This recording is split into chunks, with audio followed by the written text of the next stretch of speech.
Assalamualaikum warahmatullahi wabarakatuh. Halo bro, ini ono video Pak Ryu Hasan, dokter kok Malang, aslinya Malang. Beliau ini asli Malang yang dikenal dengan panggilan Dok Des. Dok Des itu nggak tahu siapa yang pertama kali manggil. Memang kalau artinya sih dokter bedes gitu ya. Kenapa kok dia panggil dokter bedes? Karena dia dianggap orang yang mempercayai manusia itu turunan munyuk atau monyet ya, penganut Darwinisme. Dia percaya manusia itu turunan munyuk bedes, ora urus lah kono, turunan tikus, turunan kadal monggo ya, ora karep-karepmu. Nah, tetapi ini ono video yang membahas, menurut saya ini menarik karena ya, ini terkait dengan pemikiran ya, pemikiran. Saya sendiri juga lulusan filsafat, jadi kalau ada pemikiran-pemikiran seperti ini tergelitik. Ini dialog dia dengan seorang di YouTube ini ada ya, ada yang bertanya bahwa ketiadaan bukti bukan berarti bukti ketiadaan, nah itu. Nah, terus dia menjelaskan bahwasannya saintis itu cara kerjanya tidak membuktikan sesuatu yang tidak ada, kan, tapi saintis itu menemukan sesuatu kemudian diteliti, seperti itu. Itu cara kerja sains menurut Pak Ryu Hasan. Sains itu kan luas, ada paradigmanya, ada latar belakang di balik itu, ada bebas nilai atau tidak bebas nilai. Nah, tapi Bapak Ryu Hasan ini membatasinya seperti yang dia mau. Jadi membatasi bahwa cara kerja sains adalah tidak membuktikan sesuatu yang tidak ada, maka dari itu yang tidak ada itu konsekuensinya nanti sesuatu yang tidak ada itu dianggap tidak bernilai, apa ya, sesuatu yang belum terbukti berarti dianggap tidak ada. Itu konsekuensi itu yang dia ambil tarik sendiri. Oke. Begini, karo mangan-mangan silakan ya, nyantai. Ayo disimak sebentar aja ya. Bilang kan kalau the absence of evidence is not the evidence of absence. Jadi sebenarnya mitos itu belum tentu nggak nyata karena cuma buktinya aja yang belum ditemukan gitu, Dok. Kalau belum ada bukti ya dianggap nggak ada itu. Kalau kamu kepengen membuktikan, ya kamu buktikan, jangan orang lain disuruh membuktikan, nggak ada itu. Jadi kayak selama saintis belum bisa membuktikan. Loh, gini, saintis itu tidak pernah mencoba membuktikan barang yang nggak ada. Bukan gitu cara kerja sains itu, nggak gitu. Sains itu kalau menemukan sesuatu, oh ternyata ini itu. Dia bukan gini, ayo kita cari penunggu pohon cipuluan, nggak gitu. Cara kerja sains itu nggak gitu. Sains itu dalam kerjanya terus menemukan sesuatu, dia mengurai ini kenapa kok begini gitu. Jadi tidak ada sains membuktikan bahwa penunggu pohon cipuluan itu nggak ada. Bukan begitu. Yang ada sampai sekarang tidak ada bukti penunggu pohon cipuluan itu ada itu. Ya, itu gini beda loh, gini loh. Bedanya gini, itu ya, yang dikatakan tadi itu adalah pola pikirnya dibalik dengan sains. Kalau sains itu gini, misalkan, Des, ya dibalik, Des, kamu, Des, aku punya Des, punya apa namanya, punya handphone. Coba handphone itu. Mana dok handphonemu? Nih handphoneku, Des. Itu sains itu. Tapi kalau yang tadi itu, aku punya handphone, Des. Itu. Mana dok handphonenya? Ayo buktikan kalau aku nggak punya handphone. Nah, itu ya.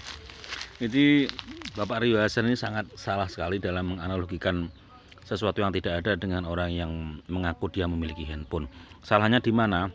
Kalau orang memiliki handphone itu kan sesuatu yang sangat bisa kita pegang, sangat bisa dilihat oleh banyak orang dan semua orang bisa membuktikannya pada saat sekarang juga.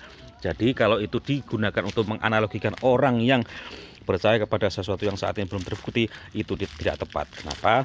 Karena kalau sesuatu yang belum terbukti secara kasat mata, itu sesuatu yang jangkauan waktunya, jangkauan ruangnya itu lebih luas. Ya, misalnya keberadaan sesuatu yang sifatnya itu gaib, karena gini loh, masalahnya apa sih? Pernyataan seperti itu akan sangat bersinggungan atau sangat berkaitan dengan orang-orang yang memiliki keyakinan terhadap sesuatu yang saat ini belum dia bisa buktikan secara kasat mata. Dan Bapak Ryu Hasan ini sangat lupa sekali bahwa yang namanya bukti itu ada bukti yang sifatnya empiris, Ya, empiris itu cenderung positivistik ya. Kalau dalam filsafat itu ada istilah positivistik. Positivisme itu filsafat yang digandrungi oleh Auguste Comte. Ya, bapak positivisme. Auguste Comte tulisannya Auguste Comte. Kalau di filsafat itu guyonannya Auguste Comte. Jadi dia itu membagi manusia menjadi 3 tahap. Ada tahap teleologis, ada tahap metafisik, ada tahap saintis kalau nggak salah situ. Nah, tahap positivistik ya, tahap positivistik.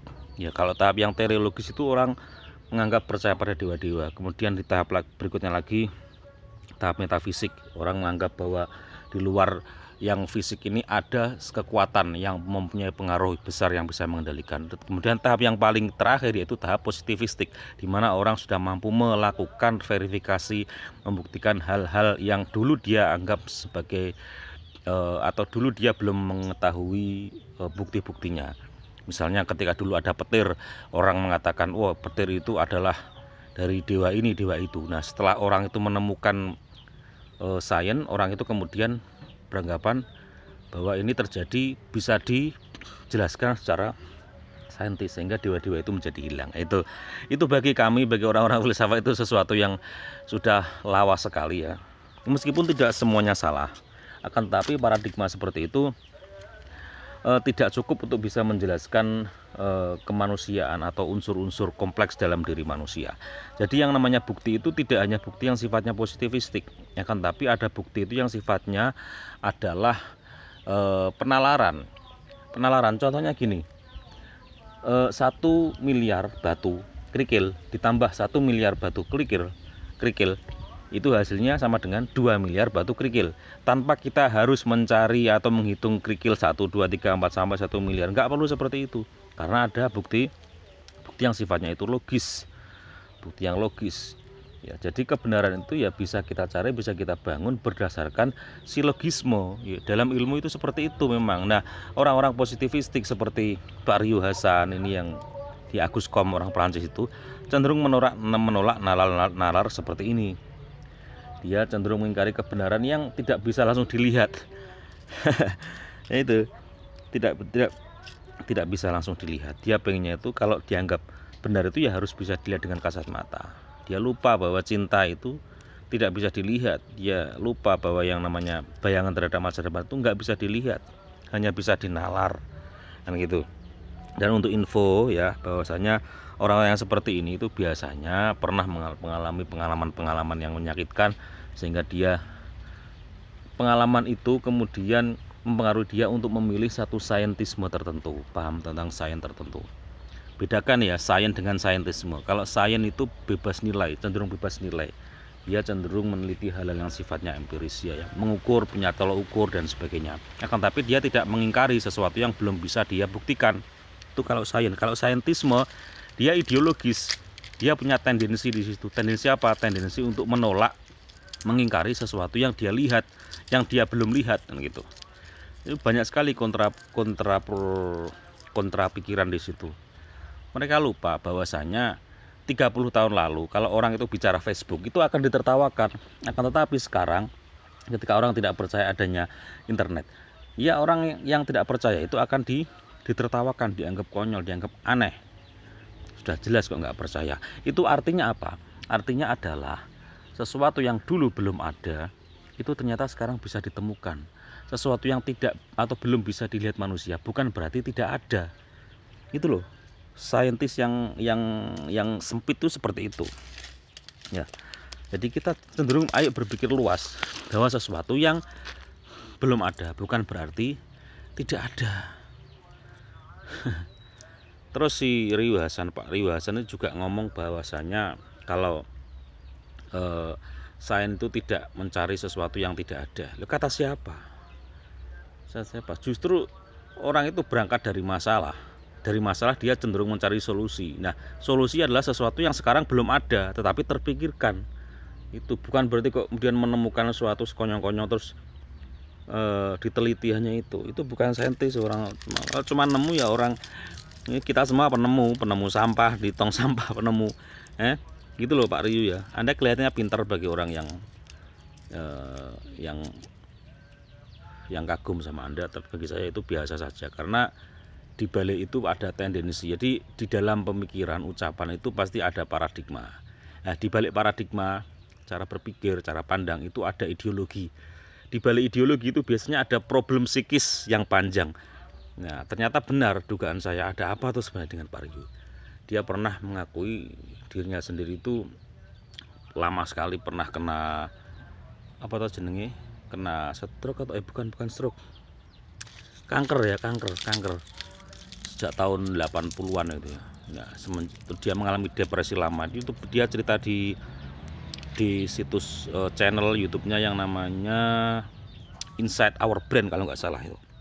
Di situ ada, waktu itu dia bicara sama ini loh, Aldi Taher kan bersama-sama pernah kena kanker. Cuman bedanya kalau Aldi Taher kan kita lihat orangnya menghibur dan dia tidak mengingkari sesuatu yang goib dan sebagainya kan. Beda sama si ini Pak dokter, hanya kebetulan aja dia dokter. Kalau nggak dokter mungkin ya nggak ada yang bisa diambil ya. Gitu ya Pak Ria. Dia kebetulan aja dia seorang dokter, jadi dianggap pinter kan gitu. Ya sains itu menurut saya ya fokus ke teknologi saja lah. Teknologi untuk bisa menjadi alat mempermudah kehidupan manusia, sudah itu saja. Itu akan lebih baik daripada sains menjadi saintisme kemudian membahas hal-hal yang sifatnya bukan ranah dia, yaitu hal-hal yang sesuatu yang tidak tampak gitu loh. Dia cenderung mengingkari sesuatu yang sekarang ini belum tampak ya. Dia sendiri juga ngomong kok kalau otak manusia cenderung emosional. Nah, makanya lebih baik kita menerima sesuatu yang emosional itu selama itu tidak merugikan, dan kita mencoba untuk mencari tahu di balik sesuatu yang emosional itu apa, daripada kita mengingkari. Ya, jadi kembali ke yang tadi, yang dia pernah depresi karena stroke itu, ya mungkin kemungkinan besar karena depresi itulah dia kemudian mencela sesuatu yang dahulunya dia percaya. Dia kan hidup di lingkungan yang sangat religius ya katanya, di lingkungan keluarganya seperti itu. Terus ya ada puasa, ada sebagainya dan sebagainya. Terus dia bisa melihat penampakan dan seperti itu. Terus setelah dia dewasa, dia tidak melihat lagi ada teman yang namanya ABC dia sebutkan itu di podcastnya bersama Aldi Taher di Inside Our Brain. Terus karena tidak bisa dilihat lagi, dia mau menyimpulkan bahwa ternyata itu tidak ada. Nah itu loh kacaunya di alam pikiran saintisme itu seperti itu ya. Seperti anak kecil yang diajak dalam sebuah perjalanan dia diajak untuk pergi ke suatu tempat, katakanlah tempat itu Jakarta misalnya. Di perjalanan dia baru sampai di ya masih jauh gitu ya, dia nggak percaya dengan adanya Jakarta. Kenapa? Karena belum lihat itu. Ya sesempit itulah kalau orang itu mengurung diri dalam saintisme, dia tidak mau terbuka. Dan ternyata yang kayaknya rasional, kayaknya menjunjung logis, sesuatu yang logis dijunjung tinggi, kebenaran dijunjung tinggi, ternyata itu hanyalah efek dari sebuah depresi yang panjang itu tadi ya. Dia katanya pernah kena stroke. Jadi hanya itu, seorang Ryu Hasan itu hanyalah orang yang pernah depresi, kemudian dia menutupi kedepresiannya itu dengan sesuatu yang dia sebut sebagai sains. Menurut saya itu saintisme, yang dibalik saintismenya itu ada dendam dalam kehidupan sebenarnya. Saya membacanya itu, ini bacaan saya sih. Karena banyak pernyataan-pernyataan yang tidak logis. Ya, kenapa saya membahas ini ya, daripada gabut aja ngisi waktu. Ya juga nggak penting-penting amat. Ya tapi siapa tahu ini penting untuk Anda yang menonton video ini, ya silakan. Intinya manusia adalah kompleks, sesuatu yang kompleks yang tidak bisa direduksi dengan melihat satu sudut saja kemudian mengingkari sudut yang lain. Tidak seperti itu bro manusia ya. Dan cara memanusiakan manusia salah satunya adalah dengan cara berusaha ya untuk melihatnya secara utuh ya. Berusaha, ini berusaha loh ya, upaya, bukan berarti terus dituntut untuk sempurna, akan tapi berupaya untuk melihat manusia secara utuh. Utuh itu maksudnya begitu ya, ada sisi emosionalnya, ada sisi intelektualnya, ada sisi sosialnya, sisi religiusitasnya, ada sisi fisiknya, ada sisi non fisiknya. Ya mari kita melihatnya secara utuh Ya, buktinya manusia berinteraksi atau mengekspresikan rasa keagamaannya selama ribuan tahun, dan agama itu selalu identik dengan hal-hal yang sifatnya itu tidak bisa kita buktikan sekarang. Jadi jangan menuntut orang-orang kalau dia di situ tidak berani ngomong agama, dia hanya ngomong penyembah pohon cipluan gitu kan. Tapi intinya sama sebenarnya, dia itu ingin menyinggung tapi nggak berani langsung gitu aja.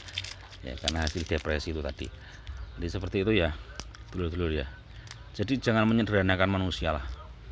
Bagi saya statement-statement Dr. Yu Hasan ini sangat menyederhanakan manusia secara paksa itu. Manusia dibatasi, direduksi secara paksa sehingga aspirasinya tidak anu. Nah, saya sudah tahu bantahan apa yang akan dilontarkan oleh Yu Hasan dokter ini.